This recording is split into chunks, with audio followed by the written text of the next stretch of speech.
Ceritanto bersama saya Anto Sutanto. Kali keduanya kita podcast melalui Zoom karena juga pemerintah masih mewajibkan PPKM ya. Narasumber kali ini spesial banget, semuanya juga spesial ya. Tapi yang malam ini tuh bisa mungkin di masa-masa pandemi ini teman-teman yang mungkin nggak tahu harus ngapain, lagi apa, mungkin dirumahkan tapi tidak digaji, nggak di PHK, cuman nggak digaji juga. Mungkin ini sebagai salah satu jawaban juga ya bagi teman-teman channel Ceritanto. Seorang ex-manager dari perusahaan pembiayaan kendaraan bermotor yang akhirnya beralih menjadi tanda tanya online. Nah, apa itu tanda tanyanya online? Langsung aja kita panggilkan yang namanya Abang Dion A. Simanjuntak. Halo, selamat malam Bang Dion. Shalom. Halo, selamat malam Om Anto. Selamat malam semuanya. Wah, luar biasa ini. Jam berapa Bang Dion? Kabar baik. Jam 10 malam. Oh iya, jam 10 malam. Tapi kayak gini ya spiritnya. Cara ngomongnya kayak jam 10 pagi. Yes. Oke, teman-teman Ceritanto, ini Bang Dion ini adalah seperti juga beberapa narasumber yang lalu-lalu, Bang Dion juga adalah sebenarnya tim saya di Prudential dan juga nasabah nasabah Prudential ya, Bang Dion ya. Iya dong. Iya dong. I'm so proud of saying iya dong. Kenapa tuh Bang Dion? Why you so proud of it? Kenapa enggaknya gitu ngomong menjadi apa namanya nasabah Prudential? Kayaknya nggak cuma saya ya Om Anto ya yang harus bangga gitu jadi nasabah Prudent, karena ini jujur baru pertama kali ngerasa bangga banget gitu, kayak ngerasa tertolong sekali sama Prudent itu ketika justru pas pandemi ini. Jadi sebenarnya sebelum kita masuk ke topik ya, jadi sebenarnya ketika pandemi kan banyak banget tuh yang kena cluster family lah, apalah segala macam ya kan. Nah, keluarga saya itu termasuk keluarga yang kena, semuanya kena COVID. Iya, cluster family. Jadi mulai dari sementara di satu rumah ini tuh banyak banget Om Anto. Ada nyokap, ada bokap, terus ada kakak. Kakak gue ada 2, terus ada lagi abang ipar, ponakan ada 2. Oh, terus di rumah itu. Iya, jadi total itu ada 9 orang. Oh my gosh. Terus. Total itu ada 9 orang dan masuk nggak Om suara bocah nangis? Nggak apa-apa. Ya kita skip dulu ya. Okay. Anaknya siapa itu? Ponakan. Oh, ponakan. Oke. Oh, iya, baru disebut. Tadi banyaknya orang ya. Iya, di bawah tuh. Cuman gua doang di sini di atas. Oh, oke. Langsung boleh lanjut aja Om. Lanjut. Boleh, nggak apa. Total itu di rumah gue ada 9 orang, jadi 7 orang itu kena positif semua. Dan thanks God, gue termasuk 2 yang nggak positif ya. Nggak tahu, mungkin di antara semuanya, cuman gue sama kakak gue yang kedua ini yang ngerokok. AstraZeneca pasiennya. Gue ngerokok, kakak gue enggak. Tapi vaksinnya yang lainnya itu Sinovac, 2 ini Astra gitu. Jadi gue nggak tahu ya, mungkin this is the effect of the vaccine, tapi bisa juga karena memang ya udah itu karena kebesaran Tuhan gitu kan. Jadi ya udah bayangin 7 orang dari 9 orang itu positif semua. Di antara 7 orang yang positif, 1 itu parah Om. Jadi gue ngerasain momen dimana gue harus menanggung semua beban berat, ngurusin keluarga yang positif gimana, yang isoman di rumah itu gue harus urusin, terus ada lagi 1 yang di rumah sakit. Ya? Sementara bekerja, oke. Exactly. Jadi bener-bener kalau misalnya gue udah gak kuat, gue ke kamar mandi gue nangis gitu. Serius bro. Karena lu emang ngurusin ya. Mereka ngurusin semuanya. Isoman ya, kecuali yang semuanya isoman. Dan yang paling bikin nyesek itu adalah gue ngalamin di mana sulitnya nyari oksigen Om Anto. Pada saat itu betul. Oksigen langka. Gue bener-bener ngerasain gimana langkanya oksigen. Terus di sisi lain gue ngelihat gue sambil nyetir jadi gue kayak bengong gitu, aduh kakak gue di rumah lagi sesak, terus gue belum dapat oksigen, ini gimana dan lain sebagainya. Sampai akhirnya gue dapat oksigen pun dari bantuan temen ya, ada teman dekat dia mau meminjamkan tabung oksigennya, udah diisiin juga, nggak perlu repot-repot, langsung ke rumah gue bakal kasih ini tabung oksigen buat lo pakai, and then kita pakai itu. Dan oksigen itu nggak membantu lama, habis itu kita nyari rumah sakit, which is semuanya full. Iya, iya. Tapi ternyata yang full itu menurut gue ya Om Anto ya, itu yang kelas 2 mungkin ya, kelas menengah mungkin ya, yang full. Ada yang kosong, beberapa yang kosong, itu pun di daerah, di Bekasi. Jadi ada, waktu itu gue dapat rumah sakit buat kakak gue di Omni Hospital di Bekasi, di Pekayon. Di Pekayon, cuman itu kayak kelas 1, pokoknya yang satu ruangan sendiri gitu. Pengetahuan gue akan rumah sakit, gue nggak paham. Tapi dapat privilege-nya seperti itu. Satu ruangan sendiri, orang Omninya langsung yang ngejemput, pelayanannya luar biasa, excellent pokoknya. Dan you know what? Habisnya berapa? Untuk perawatan dari positif sampai literally negatif baru boleh diperizinkan untuk pulang. Berapa? Itu angkanya fantastis buat gua kelas ekonomi kayak gua. Karena angkanya ada itu bawaan. Karena ada penyakit bawaan. No. Cuma memang kakak gue agak gemuk ya, bukan agak gemuk tapi memang gemuk. Jadi mungkin ya gue nggak paham. Pokoknya pada saat itu kondisinya dia yang paling parah daripada semuanya. Jadi dia harus di rumah sakit, dibawa ke rumah sakit. Dan kemarin ngelihat bill rumah sakitnya, 430 juta, men. What? 435 juta. Berapa lama? 2 minggu lah ya, 2 mingguan ya, 2 minggu lebih sih, ya 2 mingguan lah mungkin ya. Tanpa komorbid atau penyakit penyerta 430 juta. Beneran? Wow. Syok nggak tuh? Enggak, gini, mungkin teman-teman Cerita Anto juga ini kaleng-kaleng gitu loh. Ada nggak satu proof yang bisa membuktikan itu? Mungkin apa? Exactly. I will show you. Oh, ada, ternyata ada. Oke. Ada. I already prepared for this. Take a look at this, Om Anto. The detail, lo bisa lihat dong tuh, 435 juta something. 435, betul. 435 juta something. Nah, ini 11.000 ini yang kenapa dia ada 2 kolom? Ini jadi yang di sini itu yang ditanggung asuransi. Oke.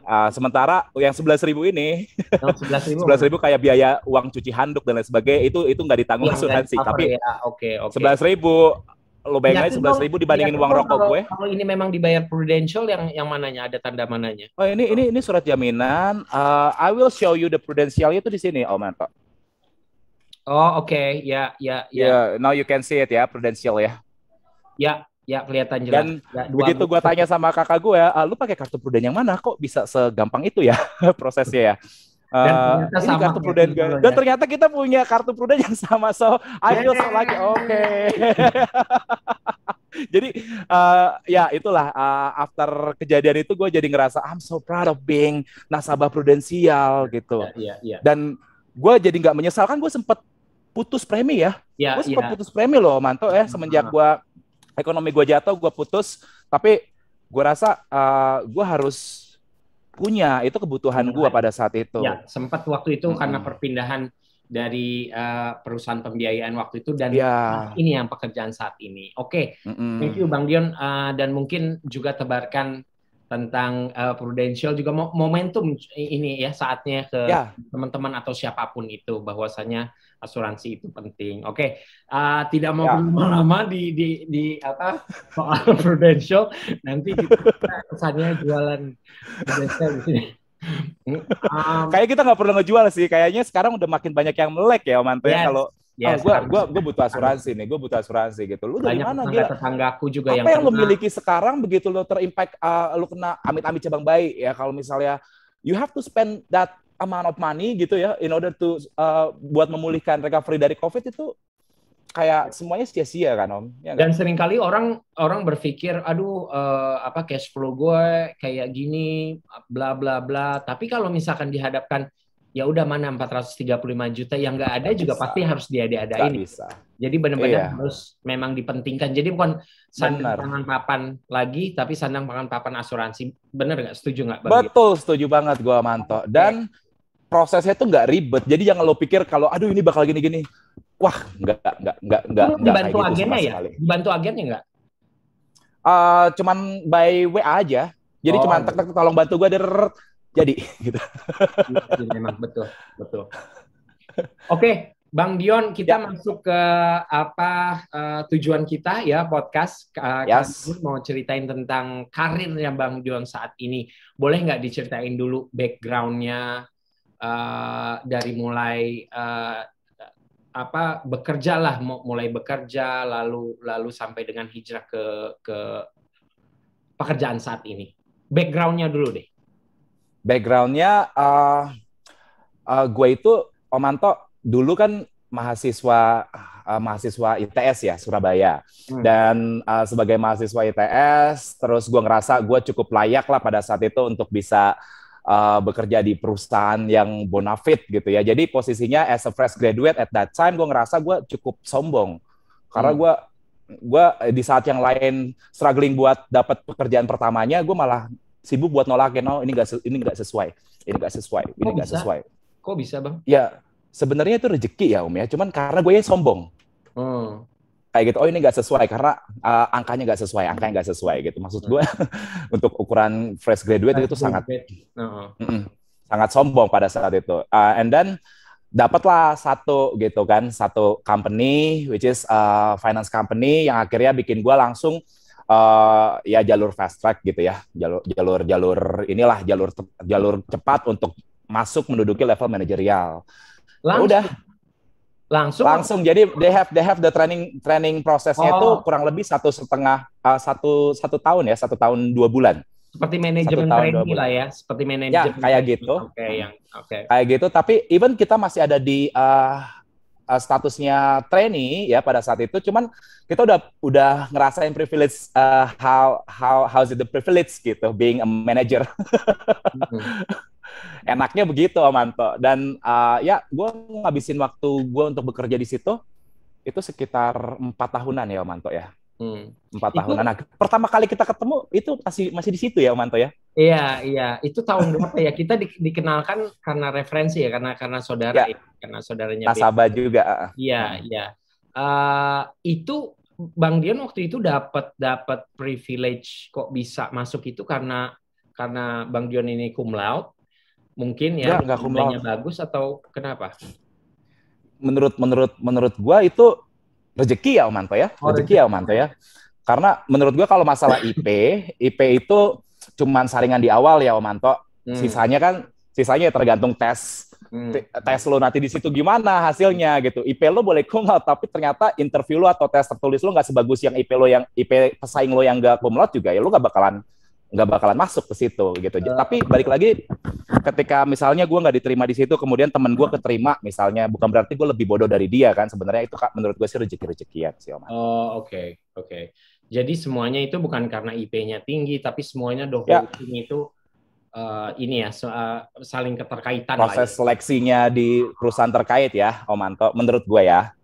Lalu setelah itu masuk ke perusahaan pembiayaan ini ya? Ya. Nah, jadi singkat cerita, yang namanya MT ya, manajemen trainee itu kan ditempatkan di berpindah-pindah ya, Om ya. Kadang gue di Jakarta, kadang gue di Sumatera, Sulawesi. Nah, once gue ditempatkan di Sulawesi Tenggara, jadi nggak tahu kenapa kayak this is the moment gitu. Gue ketemu sama anak usia kurang lebih 6-7 tahun. Ya, 6-7 tahun, which is kalau masih sekolah itu dulu dia masih kelas 1 ya. Kelas 1 SD. Tapi dia nggak bisa bicara, Manto. Tunawicara. Jadi ya dia berkebutuhan khusus. Dan di saat kekurangannya dengan kekurangannya yang seperti itu, dia jadi tukang parkir, Manto. Itu di depan kantor gue loh. Jadi ada anak yang seharusnya sekolah, udah gitu dia nggak bisa bicara ya. Tapi dia kerja jadi tukang parkir. Terus gue mikir, kok anak ini gak sekolah ya? Kenapa? Kayak gitu aja pada saat itu. Cuman kepikiran terlintas gitu aja. Kok anak ini gak sekolah ya? Oke. Akhirnya gue sekolahin Om Manto. Gue minta izin dong. Gue minta izin ke orang tuanya. Ya, gue minta izin ke orang tuanya untuk bisa nyekolahin dia. Ya udah, dapat izin. Jadi gue sekolahin, gue bersama beberapa teman gue didukung. Pada saat itu masih ada sosial media namanya Pet, masih happening ya. Jadi di Pet itu beberapa teman gue ikut support juga. Ada yang beliin seragam, ada yang beliin buku, kayak gitu Manto. Sampai akhirnya karena gue juga sambil bekerja, jadi waktu itu kan belum ada ojek-ojek online kayak zaman sekarang ya. Gue mau nggak mau harus hire orang khusus buat antar jemput dia. Nah, kita fasilitasi itu semua Manto. Dan di raportnya dia itu bukan nama orang tuanya, tapi nama gue sebagai wali. Kayak gitu. Wow. Dan this is inspiring. Oke, mudah-mudahan teman-teman Sritanto ngedengar ini dan ini ya, maksudnya mengikuti jejaknya Bang Dion. Anyway, terus Bang Dion. Ya, Om Manto. Jadi kalau ditanya kenapa lu repot-repot nyekolahin dan lain sebagainya, gue nggak punya alasan. Kayak nggak tahu. Gue nggak punya dasar sama sekali pada saat itu. Gue nggak ngerti kenapa. Intinya gue pengen anak ini sekolah. Sampai akhirnya nggak cuma sekolah-sekolah aja. Jadi gue juga fasilitasin. Gue selalu minta untuk tetangga kos-kosan gue supaya anak ini dipantau. Jadi dia nggak begitu pulang sekolah, dia nggak langsung pulang ke rumahnya, dia belajar dulu di situ, nonton TV, main iPad, pokoknya gue pengen dia kayak dapat kehidupan yang layak lah untuk usianya dia. Jadi dia lebih nyaman Om Manto di bersama gue pada saat itu daripada di keluarganya. Sampai akhirnya pas ini Om Manto, gue kehilangan dia itu pas nyokapnya itu jadi gini, tiba-tiba supir yang biasa nganterin dia buat ke sekolah bilang ke gue, anaknya namanya Ivan by the way, Mas Dion, Ivan gak ada di rumah. Ivan gak sekolah, udah 3 hari nih, gimana nih, kayak gitu kan. Dan gue bener-bener kehilangan dia. Nah, akhirnya gue ke rumahnya dan ya udah, gue dapat kabar kalau nyokapnya agak kesel sebenarnya Om Manto, karena sejak sekolah Ivan nggak bisa parkir kayak gitu. Jadi uang pemasukan keluarganya kurang. Mereka 9 bersaudara. Terus itu juga nyokap kandungnya udah pergi gitu kan, tapi masih ada. Nah, cuman begitu gue tahu Ivannya di mana, dia nggak mau ngasih tahu. Biar Ivan bekerja. Kalau kamu pengen nyekolahin dia, kamu biayai saya juga. Kayak gitu. Jadi terus ya benar-benar pada saat itu momennya gue kehilangan dia Om Manto. Benar-benar kehilangan seorang Ivan. Sekarang nggak ketahuan sampai per hari ini. Enggak, gue nggak pernah tahu. Bahkan teman-teman gue yang ada di Kendari, ya Sulawesi Tenggara, nggak pernah ngeliat dia. Tapi teman-teman gue yang paling nggak orang-orang yang terdekat itu, mereka pasti tahu. Orang-orang yang ada di jalan di depan Lipo Plaza di Lorong Jati itu, mereka pasti tahu kalau ada pernah ada anak yang namanya Ivan, dia tunawicara dan dia disekolahin sama gue. Gue rasa mereka semua tahu gitu, karena Ivan ini terkenal Om Manto, terkenal tukang mencuri dan lain sebagainya. Jadi ketika Mas Dion ini ada laporan Ivan ambil barangnya nih, mau nggak mau gue yang harus urusin tuh. Jadi gue udah biasa banget kayak gitu, karena memang dia besar di jalan. Gue nggak bisa expect dia jadi anak baik-baik langsung ya. Gue harus sabar pada saat itu gimana buat develop dia secara karakter gitu dan kognitif. Makanya gue sekolahin dia. Sampai gue belajar huruf apa tuh yang begini. Dulu gue punya Braille bukan. Braille kan ini yang buat tidak bisa melihat ya Om Manto. Tapi kalau ini huruf apa, kode-kode itu loh Om. Oh iya. Gue nggak tahu. Oke. Ya pokoknya gue belajar bahasa jari ya supaya gue bisa komunikasi sama dia. Tapi ya namanya baru 6 bulan ya Om Manto ya. Tapi gue waktu itu dapat rapotnya udah senang banget sih, itu kayak kado terindah buat gue. Kado terindah buat gue meskipun cuma 1 semester ya. Iya, iya. Tapi kayak gitu. nggak ada penyesalan kan? Oh enggak, Pasti, sama sekali. gue sih yakin pasti akan ada gantinya ya waktu itu gitu loh. Apa mungkin udah terganti dengan kesehatan. Bang Dion nggak kena COVID aja di antara semua keluarga. Bener. Itu rezeki kan, Wanto, harus disyukuri. Yes, jangan pernah. Intinya adalah jangan pernah bosan atau takut atau merasa rugi karena berbuat baik dan tidak dibalas oleh manusia. Pasti dibalas sama Tuhan ya, Bang Dion ya. Ya. Oke. Benar, Romanto. Kemudian apalagi nih dari kelanjutan ceritanya yang tadi kan berpindah-pindah tempat tuh dari yang fresh graduate itu di perusahaan pembiayaan. Ya. Ini kagak usah disebutin ya namanya ya, nggak usah lah ya. Nggak usah. Oke, cerita selanjutnya yang akhirnya mengantarkan gue ke profesi sekarang itu adalah di mana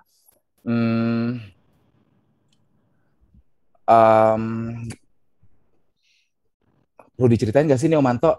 Perlu. Apapun itu perlu. Karena ini channel motivasi agar orang-orang mungkin di luar sana yang mungkin aja sama kayak lo atau mirip-mirip bisa tergugah gitu loh. Menyemangati hidup sebenarnya channel ini. Oke, nanti kalau misalnya disensor, lo sensor aja ya, Omanto ya. Jadi gue cerita aja ya. Jadi pada saat itu gue pernah mengalami satu momen di mana ada atasan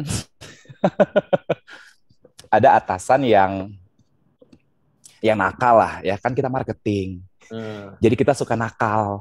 Nggak gua ya, tapi kayak mostly ya gue udah terbiasa dengan lingkungan-lingkungan yang nakal gitu. Karena orang-orang sekeliling gue nakal. Jadi nggak tahu kenapa. Nggak usah disensor, orang perusahaannya aja kagak di ini. It's up to you.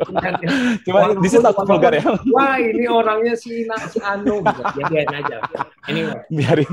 Pembelajaran untuk orang-orang. Terus?